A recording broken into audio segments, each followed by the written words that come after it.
Welcome back to Sports Sunday. It was a season the UConn football team would like to forget. A defense that got roughed up throughout the entire year and just one win.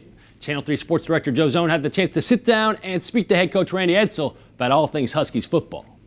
The big-time programs, if they get 10 kids and they miss on 4, they still have 6 kids who are great.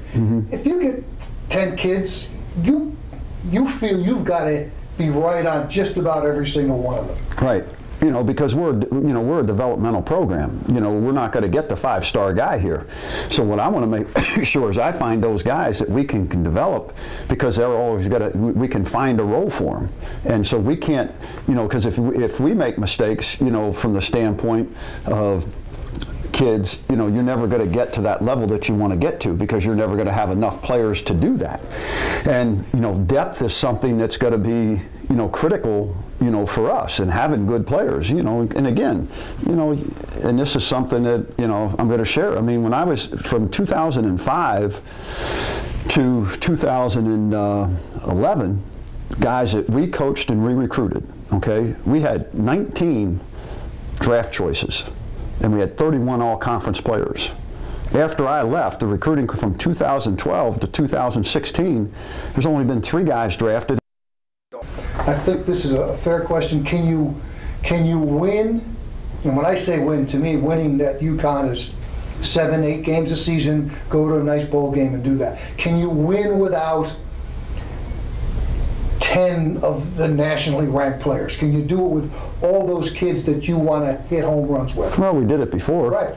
You know, we did it before, and because again, I think the one thing is, if you get the right kids and they're all in it for the right reason in terms of what your culture is, you know, you're going to win. And that's what we did before, and now that's what we're trying to get back to, you know, and because we did that before. We never got, go back and look, we hardly ever even got a 4-star guy, you know, and a lot of guys that we got, and you know, there was guys in the recruiting profession who were upset that we wouldn't share our names with them. You know, why should we, you know, or who we like, you know, because all they're doing is making money off of somebody anyhow. But yeah, you can do that, and that's what we're working towards right now.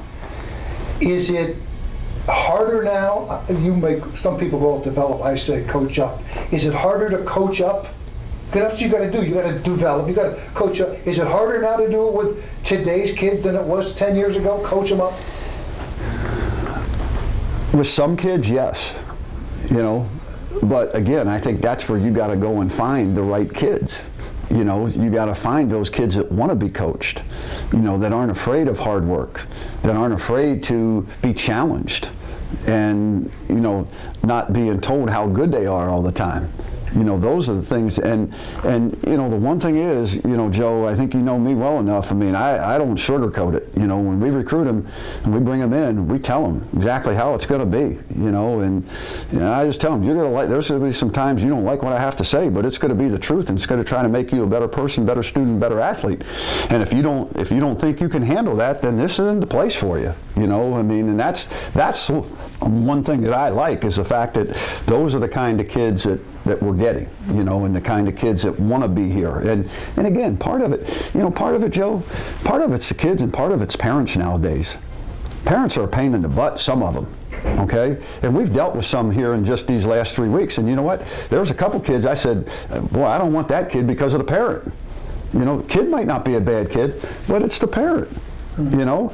They don't let the kids be kids. They don't let the kids do things for themselves, you know, in terms of handling things like a man, and let them talk and let them advocate for themselves. That's probably the bigger problem than some of these other things.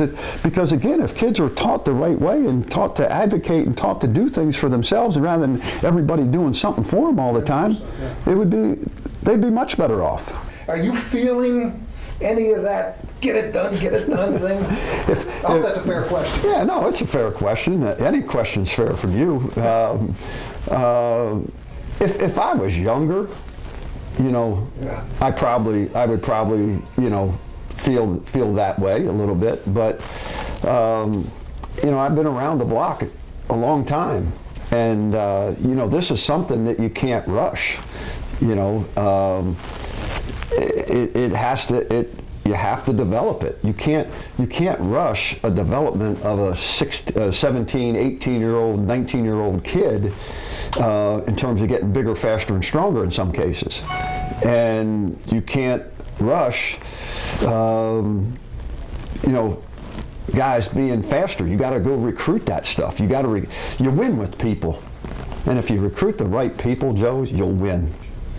You must be excited about what these kids you brought in as freshmen and sophomores are going to look like as juniors and seniors, and that's kind of the fire that says, I can't wait to see you guys see these guys. Well, exactly, and that's the thing that keeps me going, Joe. I mean, when I see these young kids that we brought in, and then when I go out in the home and I go watch these kids, and talk to them and see their enthusiasm and their excitement for wanting to be a part of what we're doing, they get it. And then there's other kids you can see when you talk to them, they give you the body language like, yeah, good luck till you go somewhere else. I don't need you here because, I can just see it. And that's the thing, because again, it's like anything else. When you have people who are invested and want to accomplish the same things that you want to accomplish or want to be part of, what you're going to accomplish, that's what gets you fired up. And that's the stuff that we have.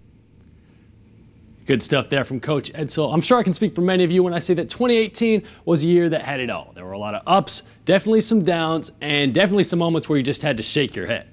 And one of those head-shaking moments for me took place Saturday night at the New Britain Christmas Tournament. The Golden Hurricanes and East Lyme facing off in a championship game that had it all. In overtime, Deb Ostrovsky putting the Vikings on his back and got his team to win. He had 42 points on the night, 11 of East Lyme's 13 in OT, including the game-winning runner with 6 seconds left. East Lyme next heads to Ledyard this Friday to take on the Colonels.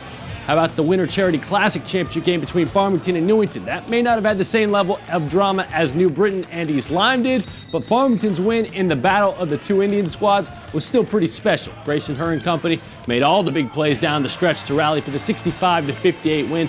Farmington is going to play at Simsbury Friday. That should be another good one. And speaking of Friday, that is also when Friday Night Frenzy gets started. We took a little break over the holidays, but Joe, Andrew, myself, we'll all be out and about covering high school sports around the state, so be sure to tune in this Friday and every Friday night at 11:15 right here on Channel 3. Well, that'll do it for this edition of Sports Sunday. For Joe Zone, producer Mark Fidzikowski, and the entire crew behind the scenes, I'm Elliot Polikoff. Have a great New Year's Eve, and remember, celebrate intensely but responsibly.